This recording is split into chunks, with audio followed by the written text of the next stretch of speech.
बिस्मिल्लाहिर्रहमानिर्रहीम। दोस्तों, आज हम आपसे बात करेंगे एक ऐसी खंडर के बारे में। आपको दिखाई में एक खंडर नजर आएगा, लेकिन ये खंडर जिला जेहलम की शहर पिंड दाद खान में वाक़या है। ये कोई आम खंडर नहीं, ये 10वीं सदी की मशहूर साइंसदान अबू रेहान अल-बिरूनी की लेबॉर्ट्री, जिसमें उन्होंने इन पहाड़ों की चोटियों का इस्तेमाल करके जमीन की कुल पैमाइश का सही अंदाजा लगाया था। अल-बिरूनी के मुताबिक जमीन की कतर 3928.77 था, जबकि मौजूदा नासा की जदीद कैलकुलेशन के मुताबिक 3847.80 है, यानी सिर्फ और सिर्फ 81 किलोमीटर का फर्क है। अल-बिरूनी ने 250 से ज्यादा किताबें लिखी है।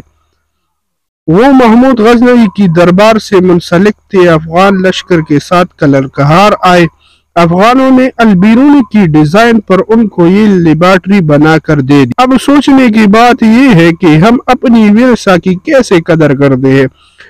इसमें मासिवा चंद बकरियां चराने वालों के अलावा कोई और नहीं होता। अगर इसका ख्याल नहीं रखा गया तो बहुत ही जल्द हम इस अजूबे से महरूम हो जाएंगे। इसके अलावा यहाँ तक जाने का रास्ता भी ठीक नहीं है। इसके लिए तकरीबन 1 घंटा का पैदल सफर करना पड़ता है। हुकूमत को चाहिए कि इसे दोबारा ठीक करे। तालीमी इदारों को चाहिए कि स्टडी टूर्स ऐसे तारीखी मुकामात पर करवाया करे। ये जो स्टडी टूर मरी नतियागली वगैरह में खेलने के लिए जाते हैं, ये सिर्फ और सिर्फ तफरीह ही हो सकती है। इनसे तालीमी मकसद हासिल नहीं किए जा सकते। 1974 में सोवियत यूनियन ने अबू रेहान मोहम्मद बिन अल-बिरूनी पर एक फिल्म भी बनाई है, जिसका नाम अबू रेहान अल-बिरूनी है।